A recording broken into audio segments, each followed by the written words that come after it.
지난 5월 제주에서 실종된 장미란 씨로 추정되는 시신이 104일 만에 발견됐습니다. 제주시 한림읍 인근 장기투숙 숙소에서 도보로 10여 분 거리에서 발견됐는데 시신의 부패가 상당 기간 진행돼 정확한 신원과 사인을 확인하고 있습니다. 당시 이 실종 사건을 맡은 A 경장이 장 씨가 무사한 걸 확인했다고 보고한 뒤에 사건을 종결했고 실종 프로파일링 시스템에서도 관련 자료를 삭제한 사실이 드러나 공분을 샀는데요. 이번 사건만이 아니었습니다. 또 다른 남성 실종자에 대해서도 가족들에게 연락이 닿았다고 전하고 신고 기록을 해제했지만 결국 그 남성도 50일 만에 숨진 채로 발견됐죠. 검찰 보안 사건 폐지가 한 달여밖에 남지 않은 상황에서 경찰 수사 전반에 대한 불신도 커지고 있는 가운데 A 경장 조금 전 속보로 전해드린 대로 체포 적부심 인용으로 석방이 됐습니다. 관련 영상 먼저 보고 오시죠. 오늘 오전 10시 46분쯤 한림읍 인근에서 수색 중이던 경찰이 장미란 씨로 추정되는 시신을 발견했습니다. 잘 있는데 이제 신고자한테는 알리지 말아달라고 한다고 통화가 됐다 이렇게 연락을 받았죠.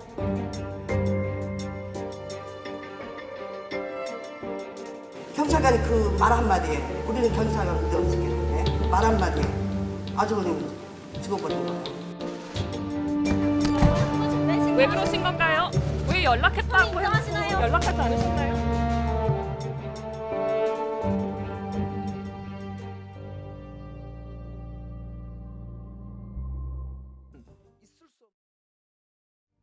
도대체 몇 건 이랬는지를 국민들이 모르는 상태, 이게 말이 됩니까? 성인 실종자가 연 7만여 명에 달하고 있는데 경찰의 사건 암장과 부패를 막을 시스템이 없습니다. 국민의 생명을 담보로 정치적 셈법만 따지고 있는 이 민주당 대우각성하시기 바랍니다.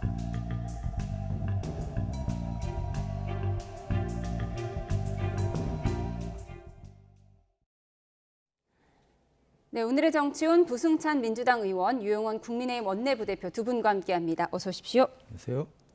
네, 유재성 경찰청장 직무대행이 국회 행안위에 출석했는데 이 장윤기 사건에 이어서 장미란 씨 실종 허위 종결 논란을 두고 이대로 경찰에게 수사권 다 넘겨도 되겠느냐 이런 우려가 나오고 있습니다. 아무래도 검찰 보안 수사권 폐지가 10월 2일부터니까요. 네. 이런 우려가 나오는 것 같은데 어떻게 보세요?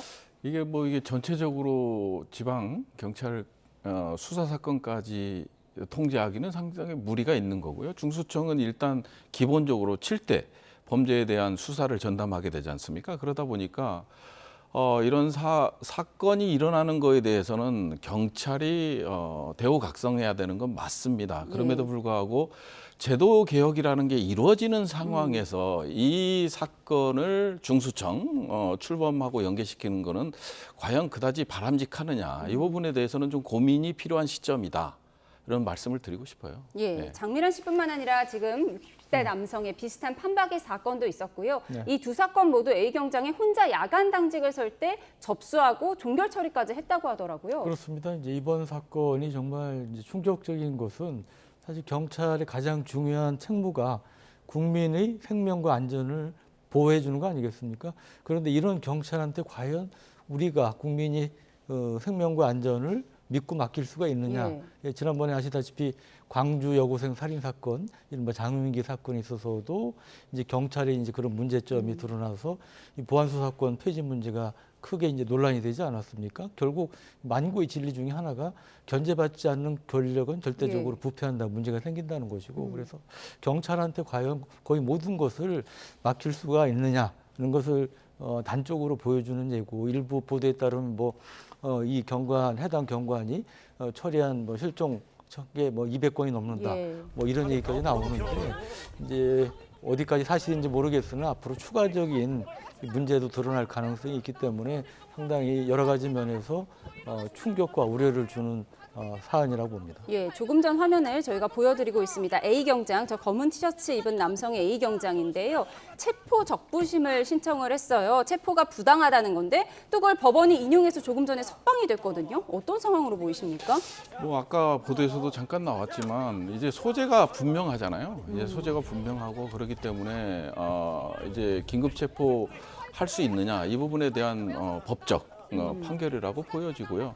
하지만 이제 국민적 감정을 무시할 수는 없는 거거든요. 지금 이 A 경장이 실질적으로 사건을 종결 처리했단 말입니다. 그리고 통화하지도 않은 상황에서 가족들에게 이제 통화했고 위치를 알리지 말아달라 이런 얘기를 했다라는 거 아니에요. 그러면 이건 경찰로서 도저히 해서는 안 될 행동을 한 거기 때문에 이 법원의 판결이 법적으로는 문제가 없고 그다음에 이제 법적의 근거에서 이루어진 거라 하더라도 국민적 분노라든지 국민적 상식을 벗어나는 게 아닌가 해서 조금 안타깝다. 이런 말씀을 드리고 싶습니다. 네, 어제 무소속 한동훈 의원실 자료에 의하면 주변에 118개 CCTV 자료가 전량 삭제됐다. 이런 보도도 나오더라고요. 맞습니다. 그러니까 석방 관련해서 한 말씀 저도 덧붙이면 2002년에 미군 장갑차에서 안타깝게 효순 미선양 그 사망 사건 있지 않았습니까?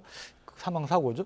그때 이제 미군 2명이 무죄 판결을 받은 다음 석방이 돼서 굉장한 국민적인 공분이 일었습니다. 그랬죠. 그래서 뭐 똑같은 사안은 아니지만 성격은 아니지만 저는 뭐 그런 정도 상당히 이제 국민적 공분을 살 수 있는 사안이 아닌가 좀 이제 우려가 되고요. 한동훈 이제 의원께서는 이제 아시다시피 이제 수사검사 출신이기 때문에 이번 사안을 상당히 이제 그런 관점에서 이제 들여다 보신 것 같고 그런 면에서 실종 추정 인근 지역 CCTV 118대의 영상이 6월 중순에 전량 삭제가 됐다 이런 문제를 제기를 하셨는데 이 부분도 엄밀하게 수사가 이루어져야 된다고 봅니다. 예, 잠시 속보를 전해드리도록 하겠습니다. 청와대가 이재명 대통령이 정성호 법무부 장관에 대한 사의를 수리했다는 속보가 들어와 있습니다.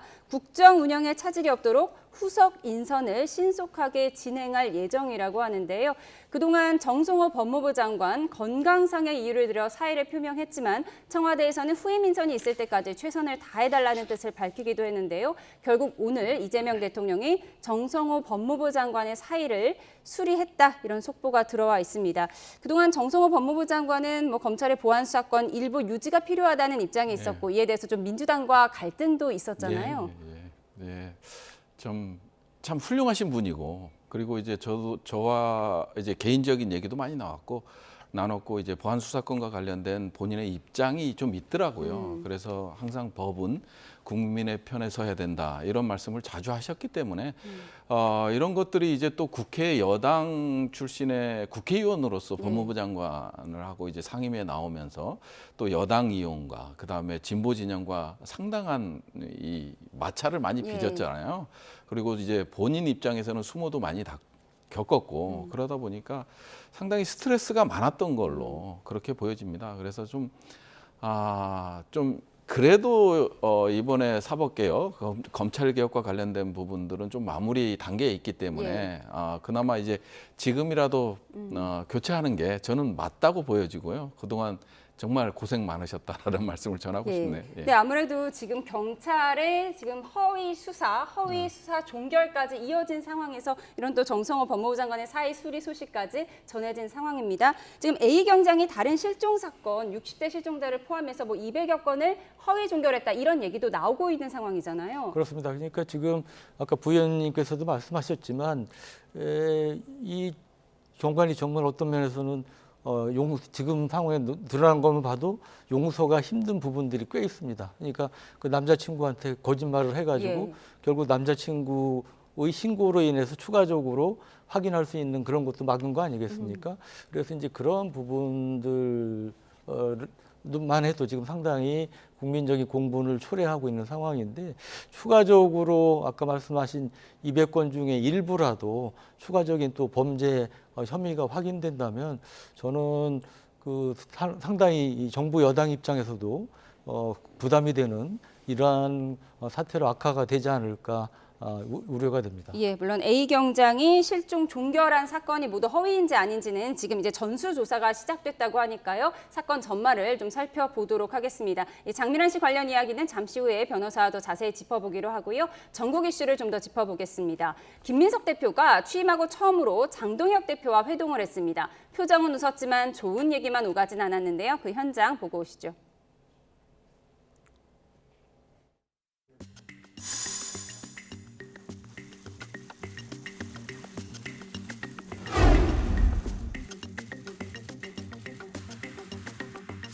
장동혁 대표님을 저는 좋아합니다. 당원들의 안정적인 지지를 받고 계신 제1야당의 리더이시고 탄핵과 관련한 부분에 있어서는 저희들이 견해를 달리했지만은 그러나 계엄을 해제하는 과정에 있어서는 또 뜻을 함께 했던.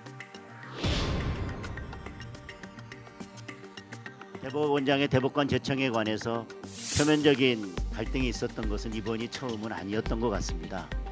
사법부의 독립만은 지켜져야 하고 그것이 법치주의의 근간이고 노무현 전 대통령은 최종영 대법원장의 대법관 제청을 수용하고 임명했었던 사건이 있습니다. 저는 그들과 악수하지 않을 것입니다. 저도 사람하고 대화를 합니다.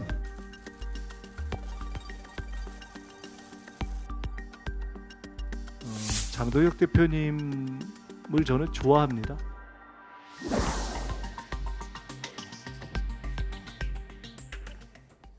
네. 장동혁 대표는 당원들의 지지를 받는 안정적인 리더다. 김민석 민주당 대표가 장동혁 국민의힘 대표를 좋아한다라고 했는데 진심으로 좋아하는 걸까요? 글쎄요, 이게 뭐 어찌 됐든 두 당의 대표가 이제 본격적으로 만남을 시작하는 거잖아요. 그러니까 이제 상견례 입장에서 봤을 땐 서로 이제 응원해 주는 게 좋다고 보여지고요. 덕담을 나누면서 시작하는 게 맞다고 보여져요.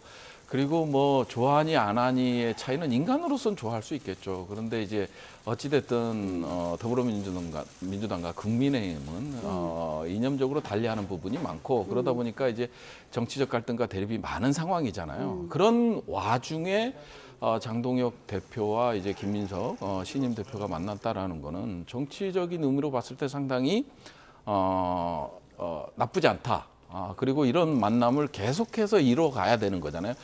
김민석 대표도 그 얘기를 하셨어요. 장동혁 대표랑 만나기 전에 전쟁에서도 상대와 대화를 하는데 못할 게 뭐 있느냐. 그래서 앞으로 대화를 꾸준히 이어가고 정례와 상시화를 넘어와서 수시화를 하겠다. 이런 의지를 보여줬기 때문에 민생과 관련된 부분에서는 상당한 협치가 이루어질 가능성이 저는 높다고 기대를 합니다. 다만 이제 정치적으로 검찰 개혁이라든지 부동산 문제라든지 이제 상당히 이제 대립되는 부분이 있거든요.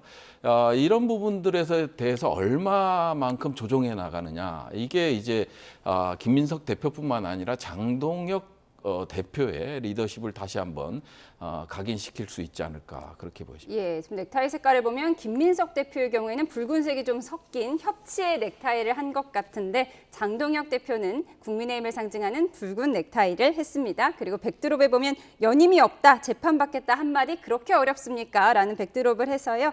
네, 어떤 의미인지 한번 짚어봤습니다. 오늘 나온 여론조사를 보도록 하겠습니다. 대통령 지지율이 6주 연속 하락하면서 최저치를 기록했는데요. 이 대통령의 국정수행 긍정평가 6주 연속 하락하면서 40.2%, 40%대에 턱걸이했습니다. 눈에 띄는 건 진보의 핵심 텃밭, 호남인데요. 대통령 지지율이 8.8%포인트가 빠졌습니다. 그리고 민주당 지지율도 무려 21%포인트 넘게 떨어졌습니다. 그 전당대 후유증 여전히 아직 계속되고 있고 또 대외적으로는 한미 그 연합 훈련 갑작스러운 취소 소식도 있었고 등이 인사 각도 문제도 생기고 플랜카드 얘기도 나오고 정말 새벽부터 밤까지 일하는데 민주당 지지율이 떨어집니다. 저는 이 이유가 전당대회 끝나고 언론의 일방적인 비난 그리고 이간 보도 때문이라고. 네. 최민희 수석 최고위원 정말 새벽부터 밤까지 열심히 일하는데 이 언론의 이간질 보도 때문에 민주당과 대통령 지지율이 떨어지고 있다 이렇게 분석을 했습니다. 동의하십니까? 지난주에 나왔던 제가 최민희 의원께서 오랜만에 옳은 소리 하셨다고 그러는데 오늘 말씀하신 건 전혀 동의할 수가 없네요. 그 리얼미터 지지에서 대통령 지지율 이 정도까지 떨어진 거는 거의 처음인 것 같고요. 그리고 이런 상황이면 이제 조만간 30%대로 떨어지지 않을까 싶습니다. 근데 밤낮 없이 일한다고 하셨는데 사실 이재명 대통령이야말로 아시다시피 최근에 남미 등 열흘 넘게 정말 강행군을 하시면서 열심히 일을 하셨는데 계속 떨어지고 있단 말이죠. 그래서 이유는 뭐 여러 가지가 있겠으나 가장 큰 것은 이제 부동산 문제 그리고 최근에 이제 트럼프 대통령이 전격적으로 한미연합훈련 축소 중단 지시하지 않았습니까?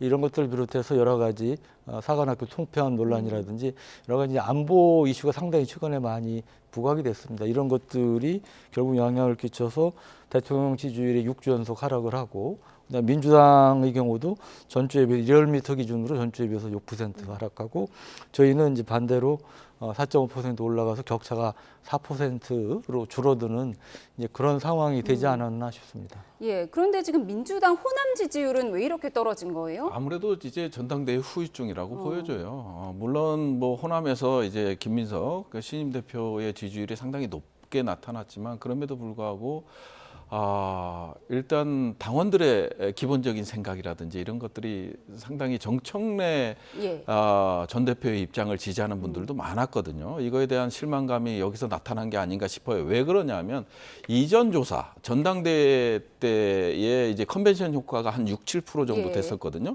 그게 이제 빠지고 호남 쪽에서 상당히 이제 실망감들이 좀 표출되는 부분이 있었거든요. 왜냐하면 당원 1인 1표라든지 이런 것들은 이제 정청래 전 대표의 업적인데 이런 부분들이 이번 여론조사에서 좀 반영된 게 아닌가 싶어요. 그것보다 좀 우려스러운 거는 광역 수도권 지역에서 이제 지지율이 좀 빠진다는 거, 상당히 이제 격차가 긍정과 부정의 차이가 좀 두드러지게 나타난다는 건데, 그거는 부동산의 문제가 상당히 크다. 그리고 아까 유용원 의원님께서 질문하셨습니다만은 이제 답변하셨습니다만은 한미 연합훈련 취소라든지 이런 것들은 사실은 미국의 국방부 장관도 모르는 상황이었고 저희 이제 군 당국자들도 전혀 모르는 상황에서 트럼프 대통령이 SNS에 공개하면서 시작됐기 때문에 이런 것들이 이제 대통령 지지율에 국정 지지율에 영향을 미쳤을 거는 보기 어렵고요. 지금 이런 여론조사의 추이 그리고 격차를 보면 결국은 부동산 문제가 상당히 크게 국민들한테 받아들여지는 게 아닌가 싶습니다. 예, 결국은 부동산이라고 말씀하셨는데요. 부동산 여론에 화들짝 놀란 걸까요? 국토부가 청년 주거 대책으로 고시원 내 욕조 설치를 허용하기로 했다가 비난이 일자 다시 검토하기로 했는데 인터넷에서는 AI 조롱 영상이 확산하고 있습니다. 확인해 보시죠. 고시원에 욕조를 넣으니 살만하죠? 청소도 힘들고 환기도 안 돼요. 그래도 우리 덕분에 삶의 질이 좀 나아졌죠? 그렇게 좋으면 따님도 여기 살게 하시죠. 그건 아니고. 단순히 책상을 빼고 욕조를 넣는 그런 대증 처방이 아니라 주거 취약계층에 대해서 오히려 좀 우롱하는 그런 느낌이 있습니다. 꾀를 내도 죽을 꾀를 낸 거죠. 똥볼을 차지만은 또 지적하니까 고쳐야죠. 네, 민주당 박지원 의원이 꾀를 내도 죽을 꾀를 냈다. 똥볼을 찼다. 하지만 고치면 된다. 이렇게 조언을 하셨어요. 얼마 전에 그 민주당 모 중진 의원님께서 버스하우스 아이디어 내셨다가 정말 여론의 문매를 맞지 않았습니까? 근데 비슷한 이제 상황이 벌어진 것 같아요. 그 욕조하고 책상하고 어떤 게 더 크겠습니까? 일반적으로 보면 그 차지하는 면적이 아무래도 욕조가 더 크고, 근데 고시원이 그 넓은 고시원이 있나요? 보통 한두 평 정도 되는 굉장히 좁은 면적인데 하여튼 어떻게 저런 발생하셨는지 그 박지원 의원님께서 똥볼이라고 표현하셨지만 일종의 정말 자살골이 아닌가 이제 그런 생각이 듭니다. 예, 박지원 의원께서는 고치면 된다라고 했고 국민의힘에서는 이 정책은 고치면 되지만 상처받은 청년들의 마음은 고칠 수가 없다 이렇게 맞받았더라고요. 예, 뭐 사실은 이런 부분들 아까 유용원 의원께서 페퍼스 얘기도 하셨고 그다음에 이제 고시원 이제 욕실 설치라든지 이런 얘기도 있었고 이런 것들을 보고 있으면 좀 답답하죠. 사실은 정말 답답합니다. 오죽했으면 박지원 의원께서 그런 표현까지 써가면서 비판을 했겠습니까? 이게 실질적으로 청년의 마음을 사로잡는 그런 정책은 아니잖아요. 청년들은 이제 기본적으로 공정을 원합니다. 그리고 본인들한테 선택권을 주기를 원합니다. 이 두 가지는 분명한 거거든요. 이제 그렇지 못한 방향으로 계속 가고 있다라는 거예요. 그리고 이런 자극적인 정책이 나올 때마다 민주당 입장에서도 상당히 괴롭거든요. 예. 비거주 1주택에 대해서는 좀 허용 범위를 넓히자 뭐 이런 대책이 나오긴 했는데 이에 대해서는 뭐 효용이 있을 거라고 보십니까? 아유, 그럼요. 이제 의총에서 상당히 많은 수의 의원들이 이 비거주 1주택에 대해서는 결국은 집을 사지 말라는 거 아니에요. 이게 사연들이 다 있거든요. 물론 뭐 갭 투자를 위해서 비거주하는 경우도 있지만 그게 아닌 부분들이 또 많아요. 이런 것들에 대한 고려가 좀 필요하다라는 입장을 의총에서 상당히 많이 나왔거든요. 그렇기 때문에 이런 정책들은 바꿔가야죠. 방향성은 이제 부동산 정책에 대한 조세 형평성이라는 방향성은 일정하게 유지해 가되 이런 정책들은 당정 그리고 국민의 의견을 수렴해서 조금씩 바꿔가는 겁니다. 그렇기 때문에 이제 아직 결과도 나오지 않았고 이제 9월 1일 날 국무회의를 통과해야 되는 입장인 거고 지금 고위 당정 협의회를 했고 그 과정 속에서 이런 부분들이 상당히 조정이 되지 않을까 그렇게 보여집니다. 국민의힘에서는 뭐 김민석 대표 당선 선물이 부동산 정책이냐 이렇게 얘기하기도 했습니다. 그런가 하면 5.18 폄훼 논란에 휩싸인 이진숙 의원이 자신을 여자 히틀러로 지칭한 김민석 대표에 대해서 법적 조치를 했습니다. 민주당은 이진숙 의원이 쓸 것은 고소장이 아니라 사퇴서라고 맞받았는데요. 들어보시죠.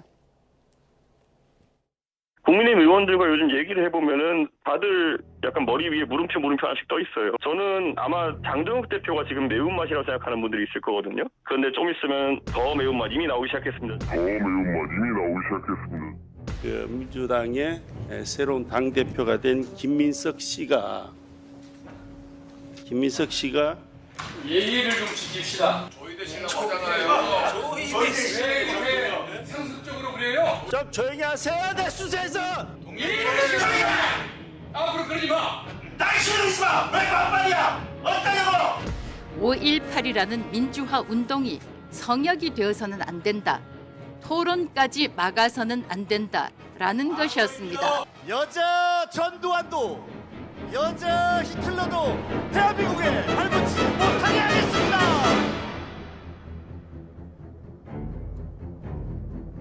제가 얼마 전부터 예고했는데 이진숙, 김태규조는 셀 겁니다.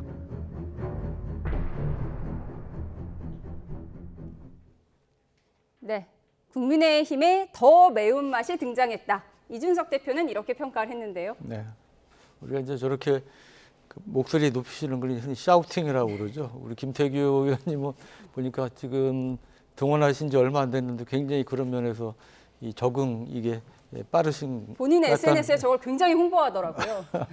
네, 근데 저는 기본적으로 이렇게 목소리 높은 적도 별로 없습니다만 거의 없습니다만 원론적으로 바람직하지 않죠. 국회에서 이제 저런 모습을 국민들께 보이는 것은 바람직하지 않지만 안타깝게도 이제 종종 벌어지는데 아마 이진숙 의원님 관련해서는 이제 지난번에 광주 민주화 운동 관련 국회에서 이제 세미나 신고 관련해 상당히 좀 논란이 있지 않았습니까? 저희 당 차원에서도 의원들이 참여를 이제 만류를 하고 했던 이제 그런 상황인데 그 부분에 대해서는 많은 역사적으로 엄중한 의미가 있고 민감한 사안이기 때문에 논란의 여지가 있습니다만 그렇다고 또 여자 히틀러다 이렇게 표현하신 부분 신임 대표께서 표현하신 부분도 과하지 않았나 생각이 됩니다. 예, 국민의힘의 더 매운맛 이진숙 의원을 두고 여자 전두환이다, 여자 히틀러라고 말한 김민석 대표를 이진숙 의원이 또 고소를 했거든요. 이준숙의 행보는 옳지 않죠. 5.18은 성역입니다. 우리 국민들에게 그렇게 받아들여지고 있고요. 국민의힘도 마찬가지고 더불어민주당도 마찬가지고 헌법 전문에 5.18 정신을 수록하겠다고 공약까지 건 사안입니다. 역사적으로 정리가 끝나는 거잖아요. 아픈 역사죠. 그리고 권위주의에 그리고 군합발에 짓밟았던 거잖아요. 그렇기 때문에 이준숙이 이게 성역이 아니다. 왜 토론회까지 막느냐. 이러면서 5.18에 이제 그 권위주의적 행포를 옹호하고 있거든요. 이런 부분에 대해서는 잘못됐죠. 전두환에 버금가는 행위다. 이렇게 보여지고요. 그다음에 이제 김태규 의원 얘기도 잠깐 드리면 상당히 윤어게인 세력이라는 걸 느낍니다. 윤석열에 대해서 윤석열을 씨라고 붙이는 거에 대해서 상당히 거부감을 보이고 운영위에서 이거는 법사위지만 운영위에서 또 그런 샤우팅도 좀 있었고 여야 간의 다툼도 있었기 때문에 이런 부분들은 결국은 국민들의 여론에 의해서 생각에 의해서 사고에 의해서 어느 정도 정리된 게 5.18과 윤석열 전 대통령의 계엄이었습니다. 이런 부분에 대해서 서슴없이 용어한다는 거는 정말 잘못됐죠. 전두환의 버금간다. 이런 말씀을 드리고 싶습니다. 네, 여기까지 듣겠습니다. 지금까지 부승찬 민주당 의원, 유영원 국민의힘 의원 두 분과 짚어봤습니다. 고맙습니다.